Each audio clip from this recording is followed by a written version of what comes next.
Parang ayoko pa umuwi. Saan mo gusto pumunta? Ikaw, saan mo ba gusto? Kahit saan. Basta kasama ka. Hindi, joke lang. Gusto mo kumain tayo sa Kitox? Libre mo? Oo, sige.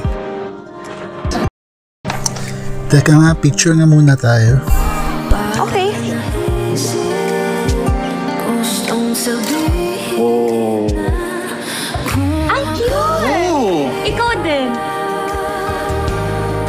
Yung picture ay yun. Kaya nga eh. Bakit talaga tayo? Teka nga. Date ba to? Hindi ba obvious? Diniday kita